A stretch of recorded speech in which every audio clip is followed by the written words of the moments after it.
Duke Energy came out and did a demonstration with hot dogs. Yeah, on the line kind of thing. Yeah, Yeah. yeah, and I was like, man, it gave me. I fear electricity. I have a natural fear, and I think most people should, of electricity because, man, Yeah, I don't know what I'm doing. You know, yeah, honestly. and you don't get many second chances with No. electricity. Well, being a lineman, like, what's the currents on the power lines? I don't So know if that's a. different areas it's different. So in this area, and generally 7,200 volts, so 7,200 volts. So if you figure your house outlet is going to have 120 volts, this is 7,200, which runs on the high end line. Usually it's the highest up line on the pole is your highest voltage, and then the lines you see down lower are more of your secondary voltages. Okay. And yeah, so in different areas are different amount, and then you'll see three lines together. That's called three phase, and that would be equal to 12,000 volts. So that's your distribution lines, and then you have the transmission lines, which are the lines, the bigger lines that come out of generation stations, like your coal generation where electricity is generated, and you'll have 69,000 volts, you have 138,000 volts, you'll have up to 200 and some thousand, 230,000 volts. So basically, like a bolt of lightning, if that wire came down, it's going to look like lightning hitting the ground. So you get all different voltages. Yeah. How yeah, I was gonna say how has it gotten a lot safer for you guys with the equipment because I mean that Yeah. And I've been in it 10 years, 10, 11 years. And so I haven't been, long enough to see a lot of change, but right when I was coming on, the guys I worked with that had been on a while, the biggest thing was climbing belts. They used to be what they called free climbing. Basically, you have your metal spikes in your feet, in your boots. They call them gaffs. You can climb the pole and you put your arms around the pole and you sort of climb like a monkey up the pole. Well, about the time I came on is about the time they called thing, which it's a belt that squeezes around the pole. So if your spikes were to slip out of the pole and you fall, that belt will tighten and okay. basically catch you. Now, I mean, it still hurts. You got maybe a foot or two. Is it leather? Um, I think I've seen it's one probably before. like leather. It's a really, really thick or hard, coarse leather. I mean, it's pretty stiff kind of belt that goes around the pole. And then the belt that the guys have around them, some are leather, some are cloth. So that would be, I guess, one example of where it's gotten safer. And then again, the old days, almost every pole they had to climb. So when you're doing everything off hooks on your pole, it's a lot more dangerous. Nowadays, we got bucket trucks that can reach a lot of that stuff, and they're insulated with fiberglass. So you mess up and a wire hits your bucket or something, you're still insulated. So there is an improvement over the years on some of that safety equipment. And then they're always coming up with new stuff for safety or whatever. Well, and I know it's just the job process, like you have to be a pretty physically fit guy because of the climbing and just the nature of your bending and stretching and right. Yeah, I definitely physical, and it goes back to, I don't know if we'll get in this later, but yeah, people hear that it pays good, which I agree it does, but you can see some guys that try to get into the line work for the pay, and then they don't realize how physically demanding it is. And it is physically demanding, but the thing that really gets me is when you start combining it. It's 3 a.m, it's raining, it's sleeting on you, because that's probably the time when you're getting most of your calls is when the ice starts forming on the lines and the trees. So it's 3 a.m, it's the worst weather possible, and when it's bad weather, it's not just, okay, we got to go to one call. It's you got one call, and you get to that call, you got 4 more calls, and then you find out this is going to be an all-night job, and then you get 4 more calls. So it's going to continue all night. It's bad weather, and then you got all your physical work of working in that. Trying to work in rain suits is difficult. So then and then you're working in the dark with flashlights and heavy equipment, And it just sort of seems like when all that stuff starts piling up, then you start seeing, oh, okay, now I understand why they pay you so much. Yeah, it's never the 75-degree and sunny days usually. Right. Anyway. That's when everything's working perfect usually. Yeah. So it's when you combine all that, and then so back to the physical part. Yeah, most of the stuff you're working, and it's even deceiving to me. I'll look up and see a line up on a pole and say, hey, we need to move this over, or trees on it. And I'm like, okay, yeah, I can do that. And you get up there and you don't realize how much weight's involved. And so then you have to put some equipment on it to move all that weight. Well, you're using like basically a hoist to move thousands of pounds, and you get in the wrong position, or something gives way. Now all that's kinetic energy's moving somewhere. And so it's a lot of, and that's a thing that a lot of people don't think of. There's a lot of thinking through your plan. It's not just, oh yeah, I'm big and strong, I can get up there and I can muscle this over there, and that works sometimes. Yeah. But there's a lot of times where I tell the guys, these apprentices, that you gotta know when to have finessed. You don't want to get up there and just pull something super hard, because then now all of a sudden you're not in control of something that you've got to never lose control of. Well, and you can't rely on that over time, because that wears on your body. And it's a marathon. Yeah. Yep. So you got the young guys that are like, oh, I can just, like you said, muscle this thing. And then all of a sudden, shoulders start to give out, lower backs, knees, hips. Yeah. I've talked to, that's probably the biggest thing is, oh man, they make blah, blah, blah, blah, blah. And you can go, it's called storm chasing, right? Right. That's where you go out and you would actually, you could sign up to go on cruise, or you can be on a company that they're known for just going and chasing storms. They'll do their local work and help out local utilities, but as soon as a call comes in for a storm, they're like already loaded up, ready to go. And generally, where I've worked, and most utilities I've worked with or around, they pretty much, they're not there to mess around. You're there to work, so you'll work 16-hour days. And you pretty much don't have I've never really heard of them having a day off. You work 16 hours until it's done. So if you do 16 hours, then you're off 8 hours to rest and get something to eat, and then another 16 hours. And so you're constantly doing that for, like down in Texas, I'm thinking they're going 3-4 weeks, 16-hour days. So obviously you're making good money, but you're also putting in a lot of time and, putting your life on hold, your family life on hold, during that time you're gone. And then when you get back, like say, you've got to, at some point, give your body a rest, or it'll take a toll on it. Yeah, it'll come. Your body keeps a checks and balances on fatigue. Yeah, you can do it for a while. But your body it'll catch up to you. Well, and I just wouldn't want to be in that line of work and be that fatigued. And I'm sure guys don't realize it. Obviously in the line of work I do, I can see how you don't really realize. You're like, man, I'm actually a lot more tired than I thought I was. Yep. But you're playing with electricity, and it's one of those things that I feel like I would kind of have. I guess it's almost like a truck driver. I think they can only drive so many hours. Yeah. And that's where the company is usually 16 hours is where they say that's the limit. You've got to get some sleep. So that's good, because it would go. But then you realize that you're maybe not making the best or safest choices when you're. Well, you start wanting to cut corners because you're tired. Probably. Exactly. Yeah, to get the job done. I think a lot of the guys in this field of work are, I don't know what personality type you'll call it, but they want to get the job done, which is what we all want. It's like, here's what we got. Here's how we got to get the job done. So let's see, how efficiently we can get that job done. And when it's 3 a.m, you're tired and you're trying to get done. Okay, here's a quicker way, but maybe not the safer way. So sometimes you might get away with that. Back to electricity, though, that's the thing is electricity in certain circumstances doesn't give you a second chance.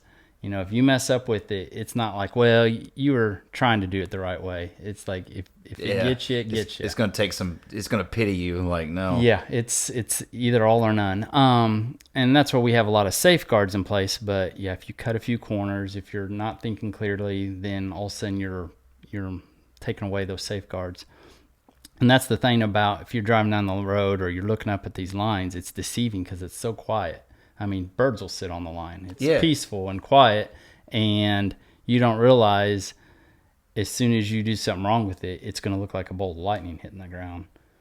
Oh. So it's like it's deceiving. You're up there working with it, and it's so quiet. That almost gives me goosebumps to think about. Yeah. And it's like, and so I work a lot with the area I work. I do a lot of secondary work, which is your low voltage lines, and they're just gonna scare you, and for the most part won't kill you.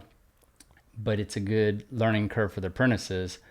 I'll have them pull up a house service to a house, which is 120 volts, and with both hot legs, the most voltage, they're working with 240 volts, which will still knock you on the ground.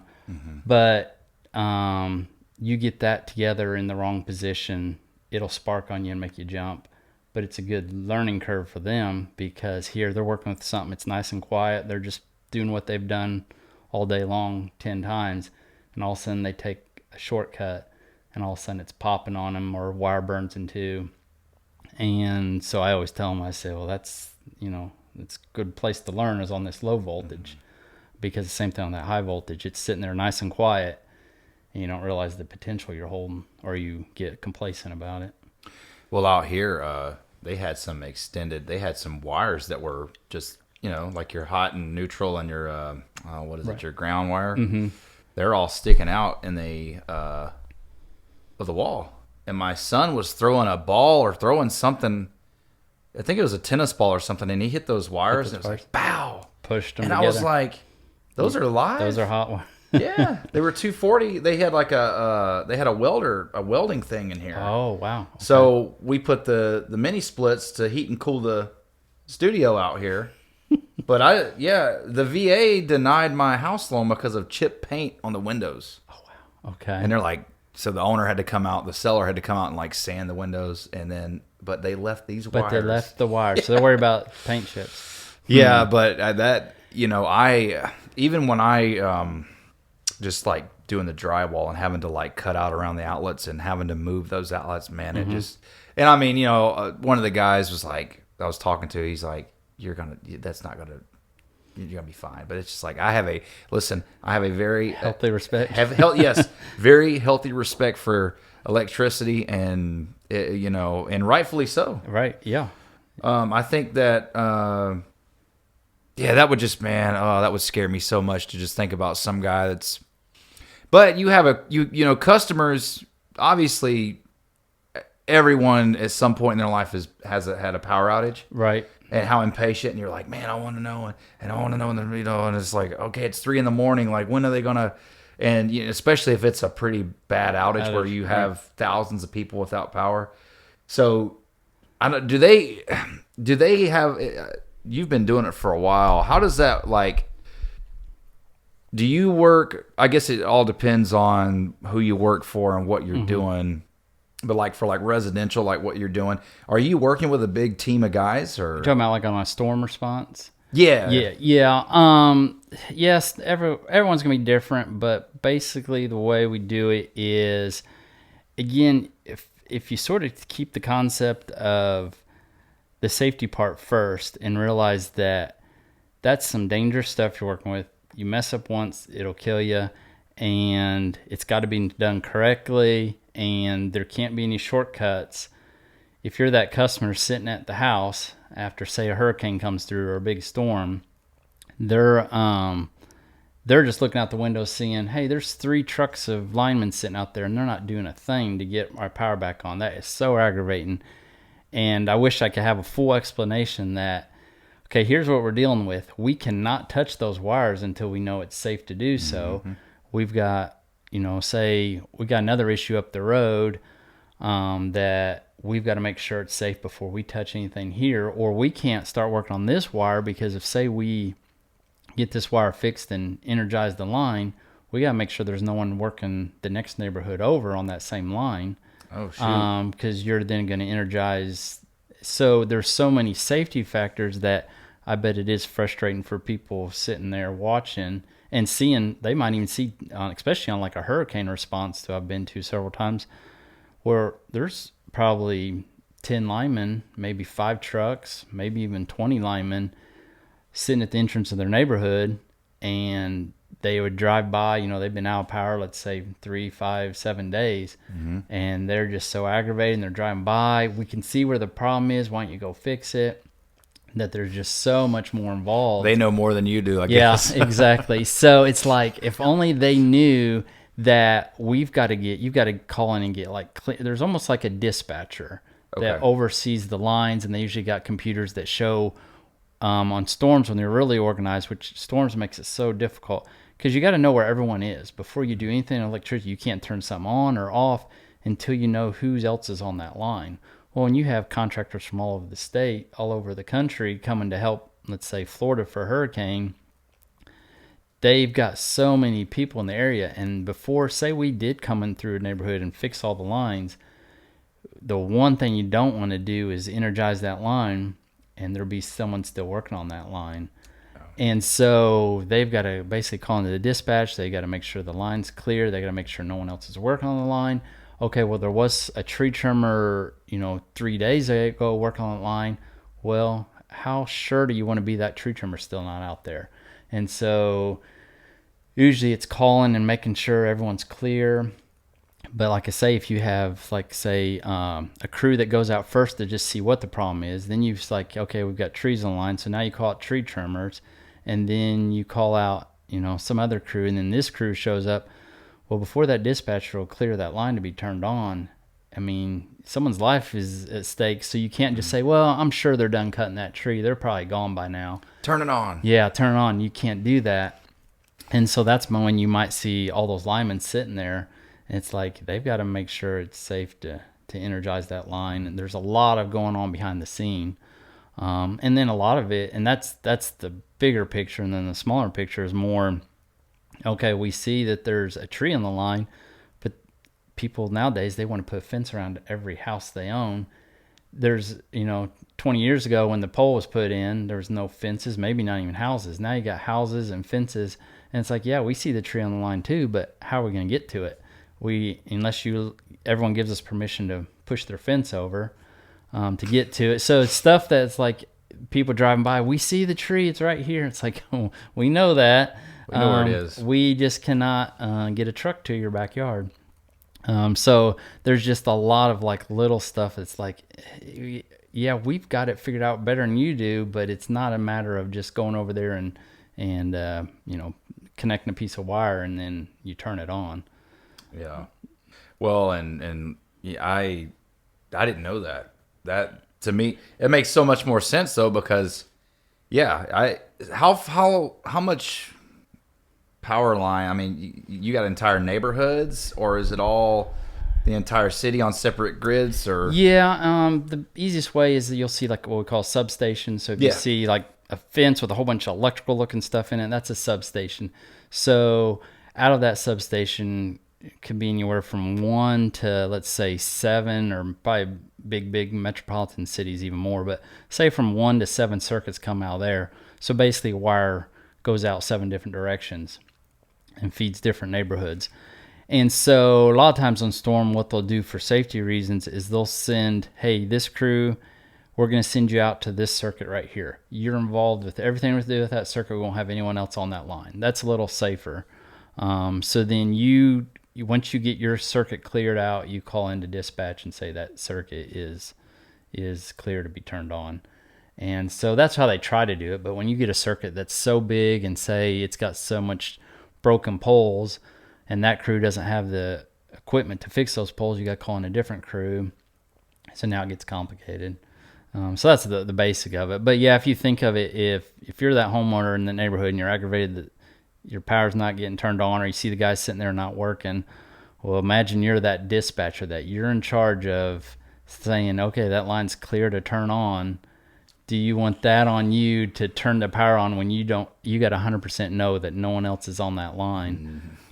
Because obviously in the storm situation, these high power lines are the ones that, are probably on the ground or laying across people's fences and stuff.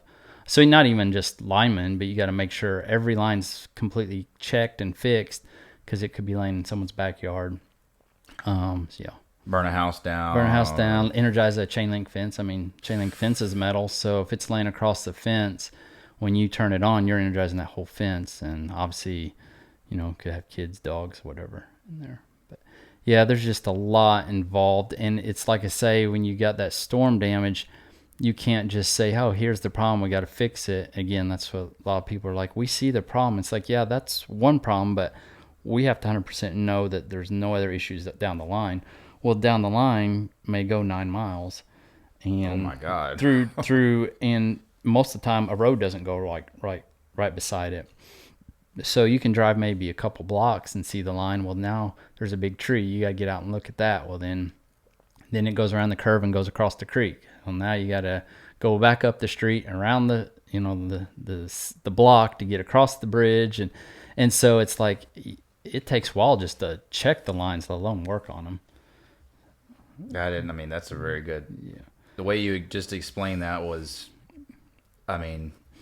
it's very educational, and people don't know that stuff. So, yeah. Have you ever been zapped? You ever got a little bite? Not really, which is surprising. Now I've had stuff flare up on me that was not expected. Because especially, low voltage. I don't know if you really count that. Low voltage lines, the coating gets ripped off, and basically you don't want your hot leg, your line with the electricity in it, you don't want it touching your neutral. That's basically going to ground. And so on your low voltage lines, they're wrapped all together. So as long as the coating's good, you're good. But as soon as the coating's tore up, then it's obviously right up against the neutral. So I'll have that quite a bit. And the company I work for would consider that issue and a safety violation, all that. But it's not something that is that simple, because most of the time what I'm responding to is like, say a car hit a pole, knocked all the lines down. Well, they're going to be tore up. Mm-hmm. So as soon as they're tore up, there's going to be damage to them. Well, as soon as the coating's damaged, then as soon as you bump the line or move it or try to get it out of the road, it's going to start sparking and stuff. So it's pretty common, but pretty much I'll wear rubber gloves, and so it's going to spark, but I'm just trying to make it safe. Yeah. And so I'm not getting electrocuted, but I'm seeing the sparks from it. Yeah. Yeah, I've heard about a guy actually in our area. He got shocked. I can't remember what happened, if he touched something accidentally, or you may have heard this and know more about it, but it broke his ankles. Yeah, I don't know what specifically when you're talking about, but so what electricity does is electricity is wanting to go to ground. That's what it wants to do. And you don't want it to do that. That's when, so if something happened to his feet or ankles, what that probably tells me is maybe he touched something and the electricity traveled through his body and then was seeking the path to ground. Mm-hmm. So if he's standing on the ground, and that's why you have a lot of linemen, they'll have damage to their toes or feet if they get electrocuted, because that's where the electricity is coming out. And it's that powerful it can break bones? Yeah, I don't know. I haven't heard the term like breaking bones, but usually it's like blowing out like the end of their toes, which, if you have enough damage to your feet, I guess it'd be similar to broken bones. God, man. Well, and I wonder if that's because it causes your muscles to seize up. Right. So maybe that's what's breaking the bones. Yeah. I know that's kind of morbid. But it's a traumatic event to the body, so I guess it could be similar to anything like that. But yeah, we hear a lot. We'll get a lot of reports of stuff that happens, and it's like you try to teach yourself, hey, make sure I never do that, because that was something that happened that I wouldn't have thought would have happened, but learn from it and move on. You're learning from someone else's mistake, or someone else where something failed or something. And so sometimes a little of both. Yeah, no, you have to in your line of work, man. So you're training new guys. Are you? So, right, yeah. So when you get a new hire, they're an apprentice. They go through a 4-year apprenticeship, and then they'll top 4 out. years? 4 years. Wow. And it's on the job training. Will be some schooling depending on what company they work for and stuff. And basically where we're at, the apprentices will have just a couple weeks of onboarding, getting their We have to wear flame-resistant clothing, getting that assigned to them, doing some onboarding on the computers, and then they're pretty much right out in the field with us and start training with us and start watching, going with the crews that build lines or whatever, or what the service department that runs trouble calls.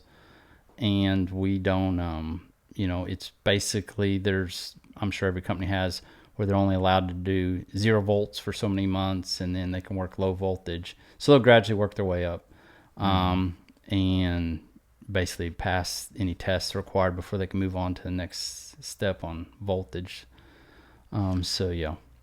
Well, and I've read a little bit about this.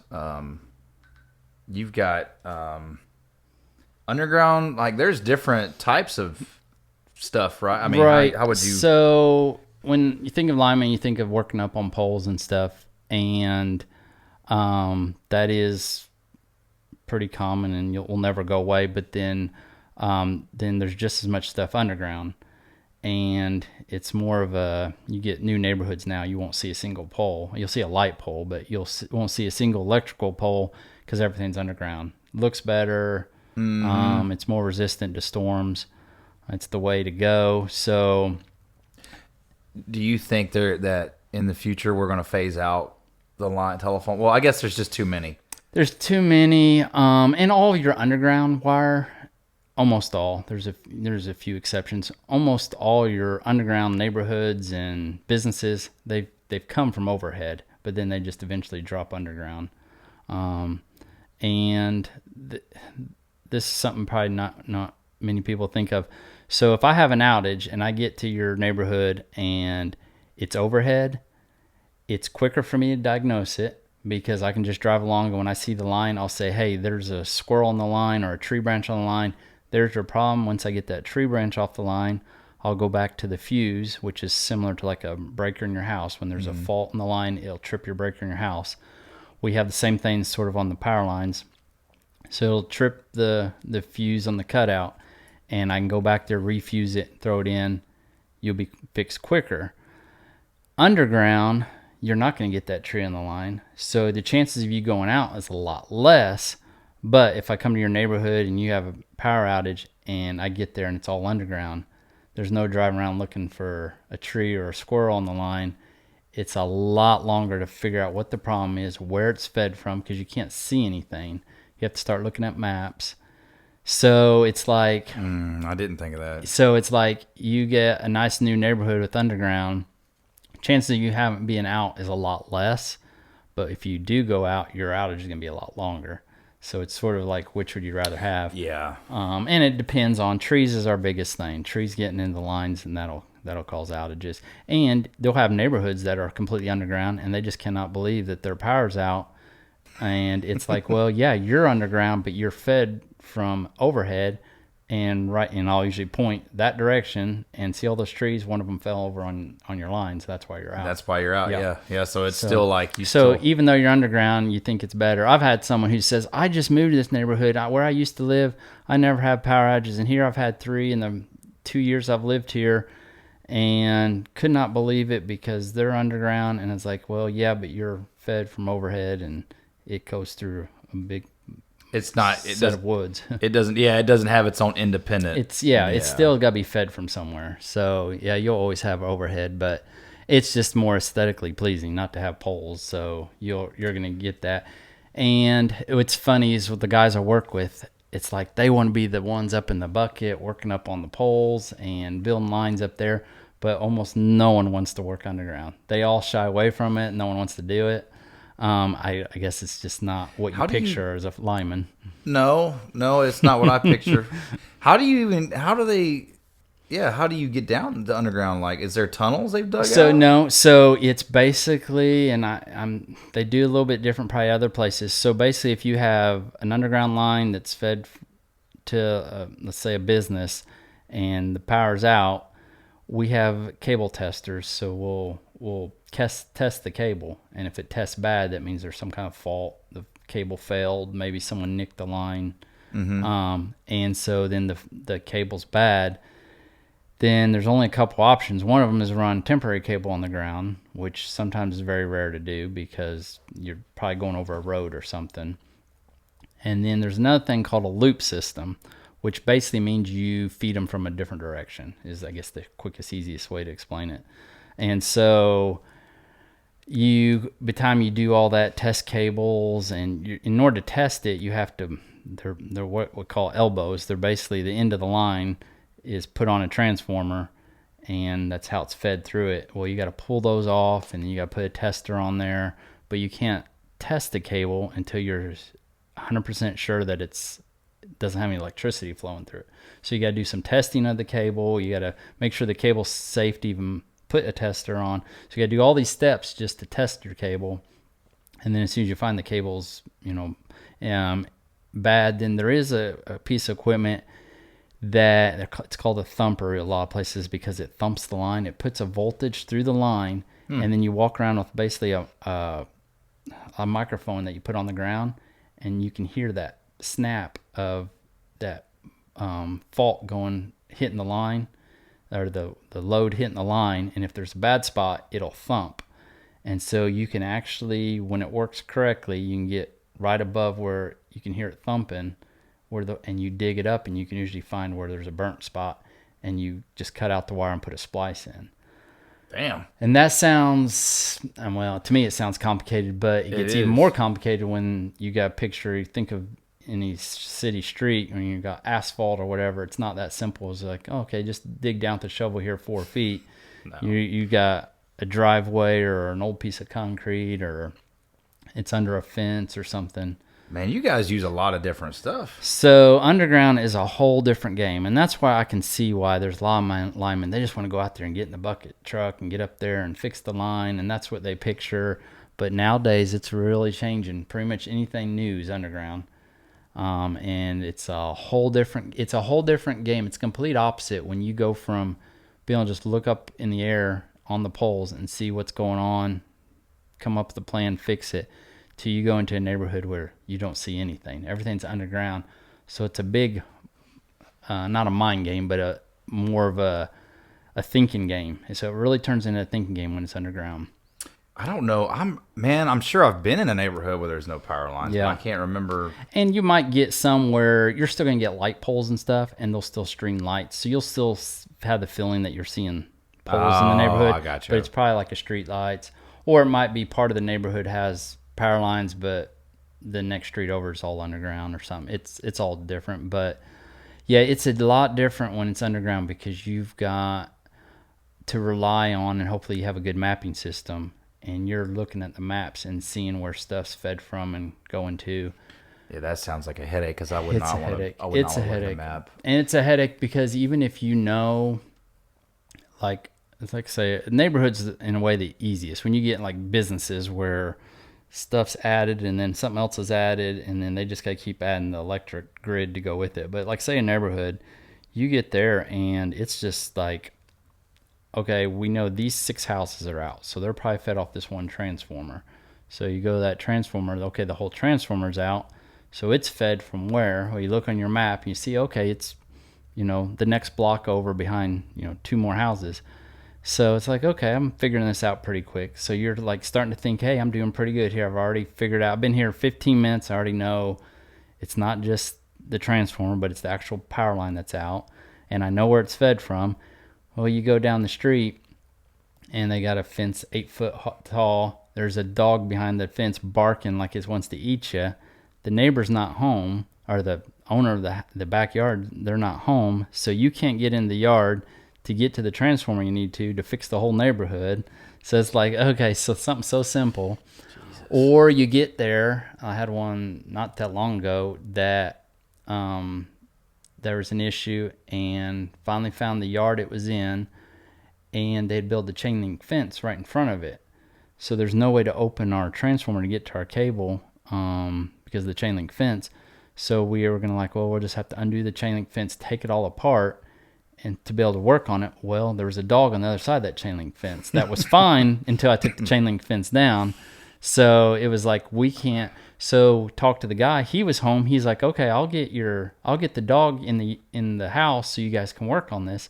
he could not catch his dog. The dog knew he was trying to get him inside. We spent 15 minutes watching him chase his dog around the yard. It was like, okay, so this turned into like 2 hours before we could even start working on it. It's like those things you wouldn't have if you were on overhead. But Yeah. Well, and the nice thing about your job, though, I feel like, is you see you've done something, and you can not immediately, but when you're done, you see. you completed work. Yeah. Yep. You've done something. That is something that's, again, back to personality. That's something that's like, you can feel like a sense of accomplishment. Yes. It's really easy to see if you're done or not, especially if you look over and all the neighborhood's lights are on. It's like, okay, I'm done. Well, and you've made, a lot of people, I mean, in this day and age, well, in the last, I'd say, 80 years, electricity is an absolute necessity. Yeah. So you can't, there's just no way, like. It's definitely not getting outsourced to another country. So job security.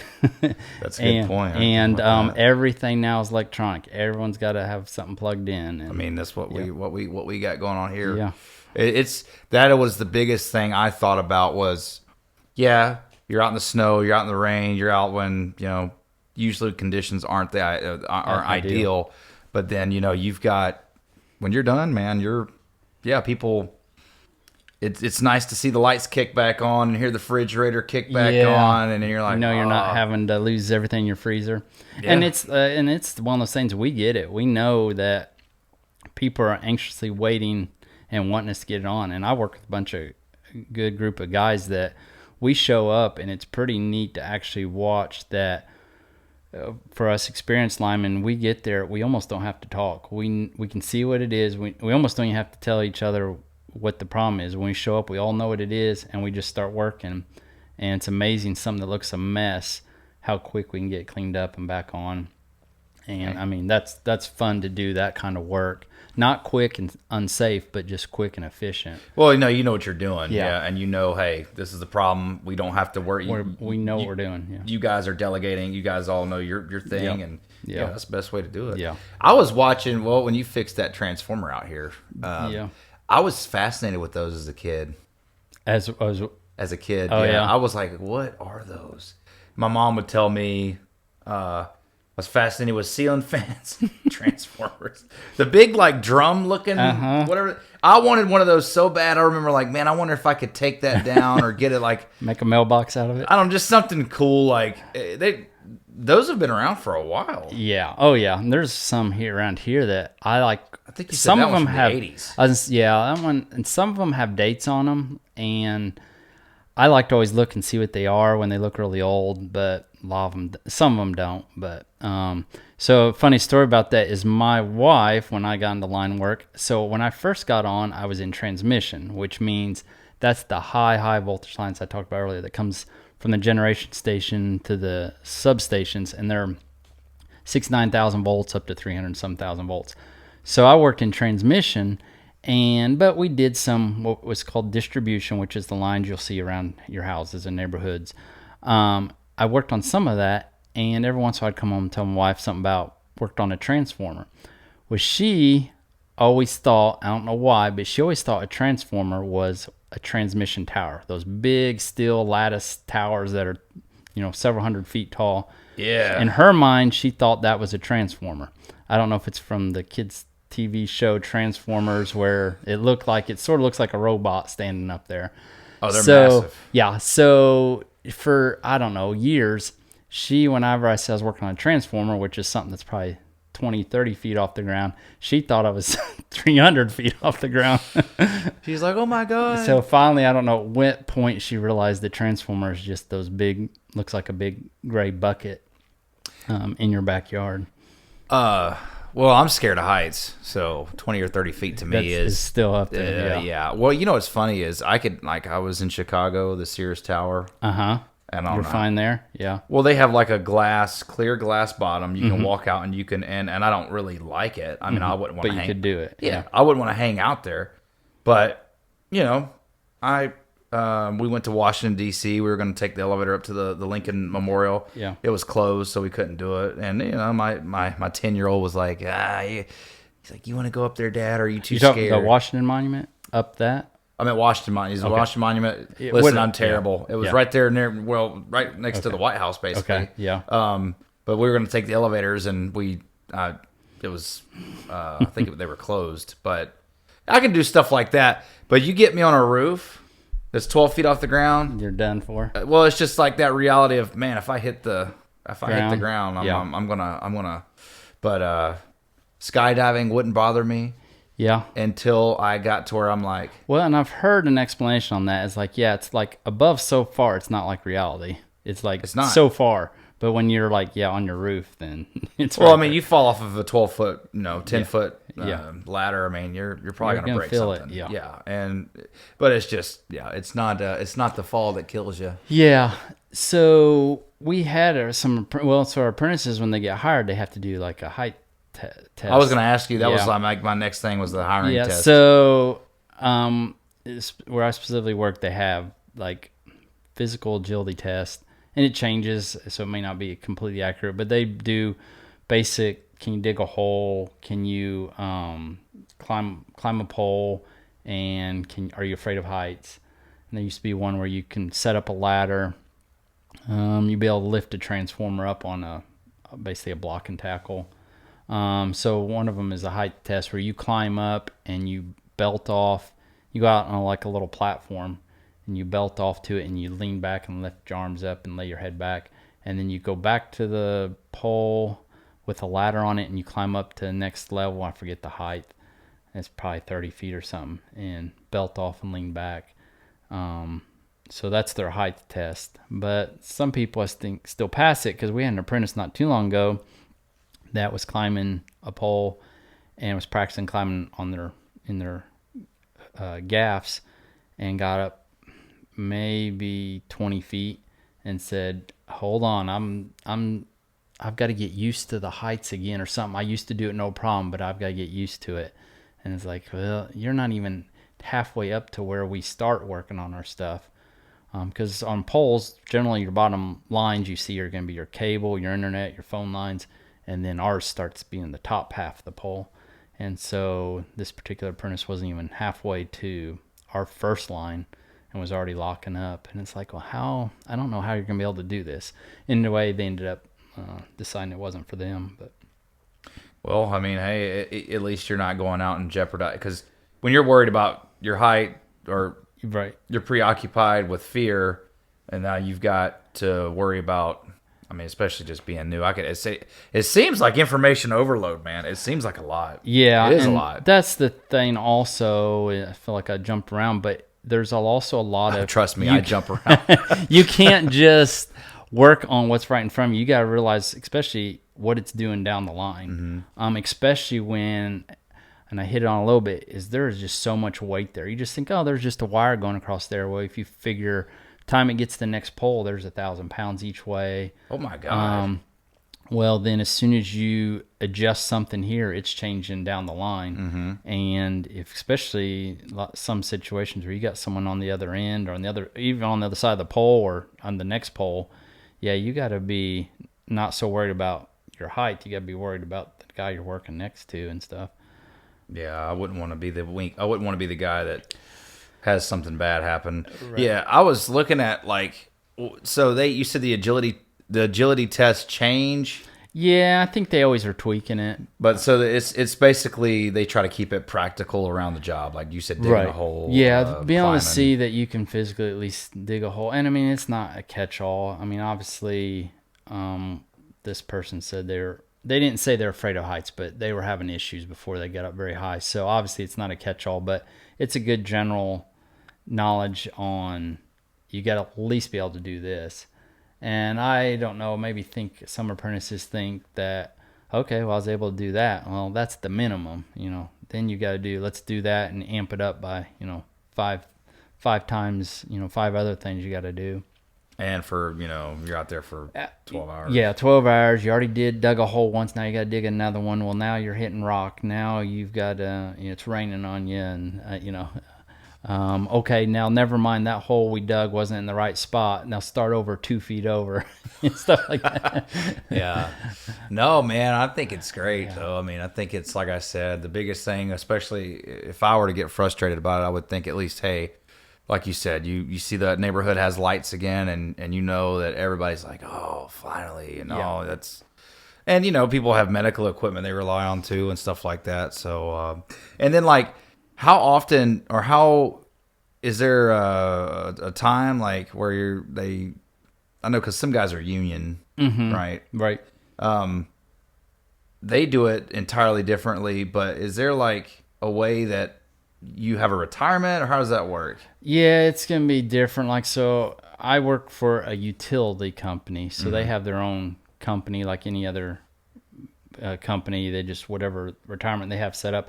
But then if you just work for the union, out of the union hall, the union has a retirement set up through them. So it's the same concept. It's a little different because you can jump from what they call, you can move from company to company, but you're still under the union hall, so your benefits don't change. And I don't know 100% how that works because I work through the utility, but I hear a lot of guys that have left, they've gone to the union contractors. And a lot of that is so they can go work storm. Yeah. Because a lot of those contractors, they run all the storms in the area. That's where they like go down and fill out books. Yeah, they like get on the logs. books. Get on the books. Yeah, and then like I say, I'm not real up on exactly how it all works. I just hear little bits and pieces of it.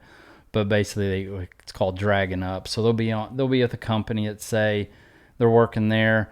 Well, they'll hear another company's getting to respond to a hurricane storm restoration down in, let's say, Florida, and maybe their company's not getting to go, and they want to go on the storm, so they'll drag up and go with another company that is, but it's still through their union hall.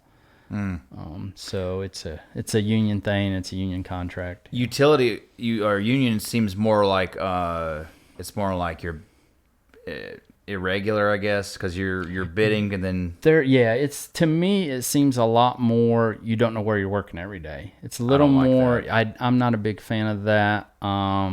It's great if you're a single guy and you like to travel and you don't mind staying in a hotel or showing up in a different spot every day, and the money pays good, so if you can do that, great. I like a little more stable. I do find where I'm at, I like a little more stable. I know when I start and stop. I know for the most part where I'm going every day. I mean, I know I'm within a 2-county area. Yeah. For the most part. I mean, it could change. And but I know pretty much, barring any big outages or something, I know pretty much what time I'm getting off and be at home with the family. Yep. Yeah. No, that's where it's... So it works for me, and some guys like that, but then other ones are like, well, I'd rather make a little bit more and chase storms and like teach their own. Go out to the Gulf. Yeah. Yeah. And I've done that, and I've still worked here, but I was still able to go on hurricane restoration in probably 2-3 states. Yeah. Yeah, were you in Chicago? And then I just got back from Chicago. I was gonna say, you were telling me, because yeah, I couldn't remember. I thought you'd said Chicago. Yeah, evidently they had. Of course, we're far enough away. I didn't see any news from there. Evidently, had pretty big storms come through there, and they had 50, maybe 80,000 out when we started noticing or hearing rumors that we might be going. 80,000 out, I think, in the outlying areas of Chicago, and so then they requested if we wanted to go. And so I went up there and worked, not in Chicago, but I'd say maybe outlying suburbs of Chicago. Worked there for a few days on storm.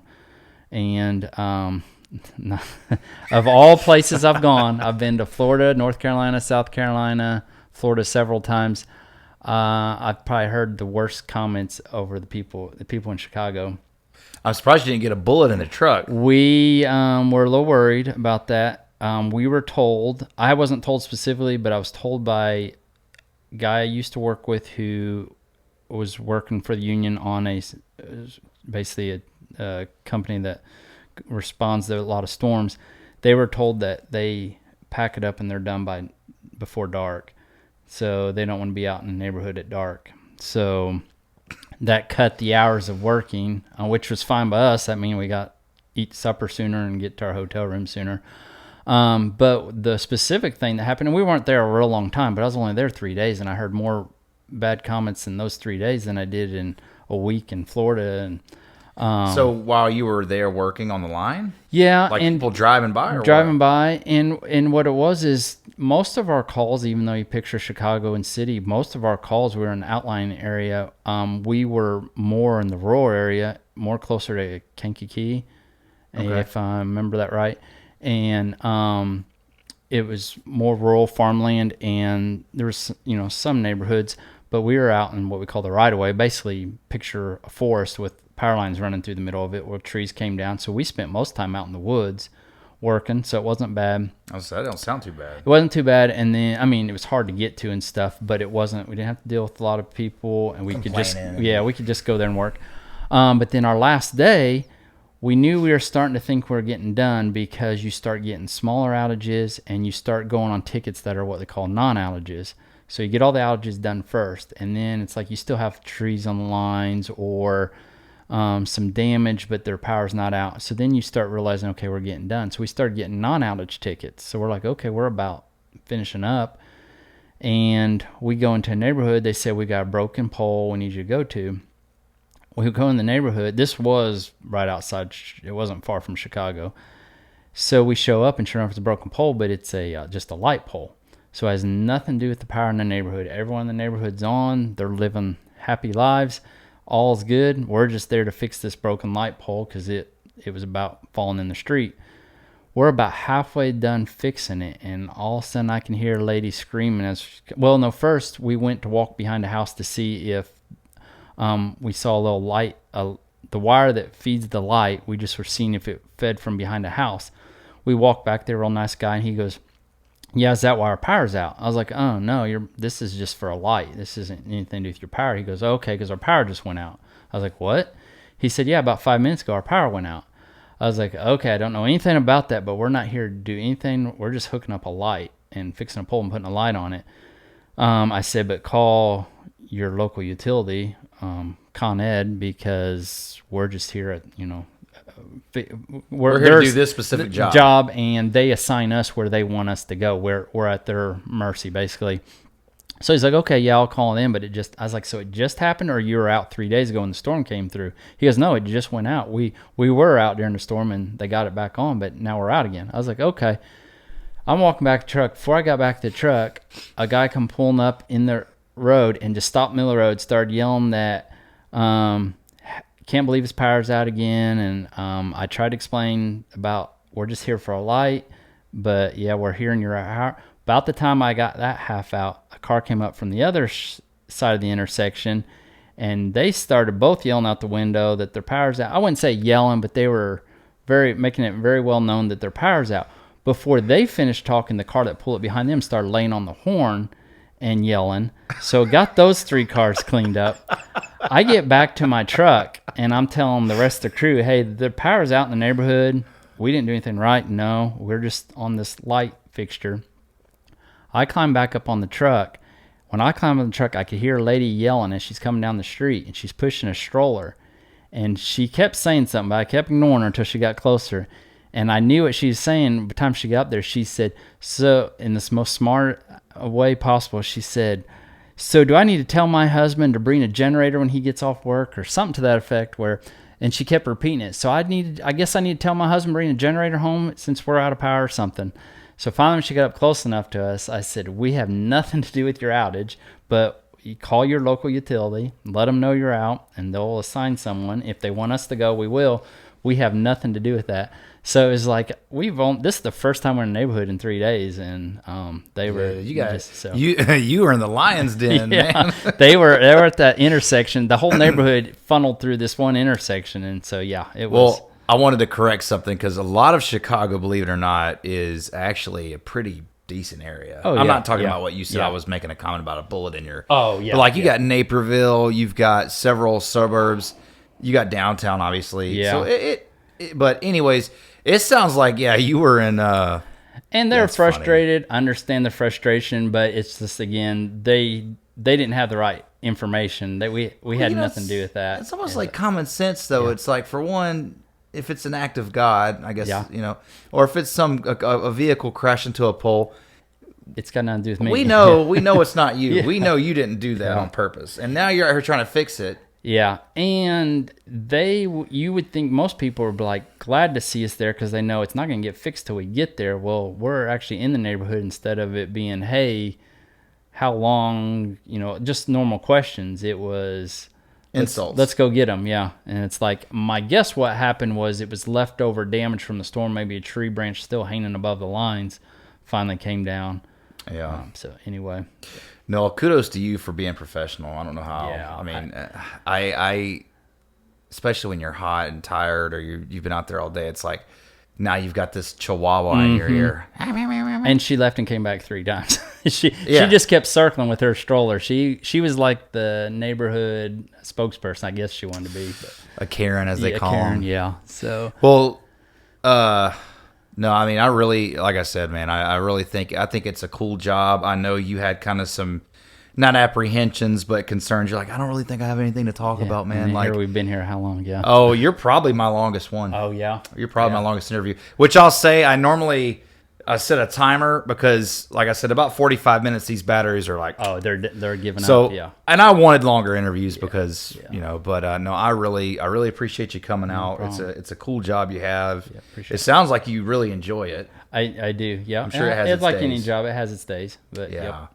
And now you're teaching these newer guys coming on, and you've got a really, man, you've always, I mean, I think this is my 3rd time meeting you, and you've always you kind of give off that like level-headedness. Yeah. You don't seem like you're an even keel guy. Yeah. So I think that's you're a good mentor and, guy for the newer guys to learn from. So. Yeah, and that's where I work the trouble area. So I'm usually the first person to talk to customers and stuff, and I enjoy that. I feel like I understand where they're coming from. So maybe that's part of it. Is like I want them to have the information and.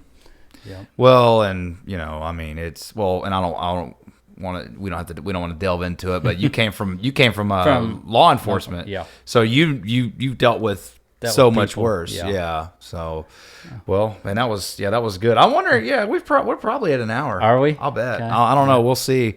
So, but hey, thank you. Yeah. Seriously, man, that was another good one. So, yep. Sounds good. Thank you. You're welcome. Oh, yeah, I'll bet you are.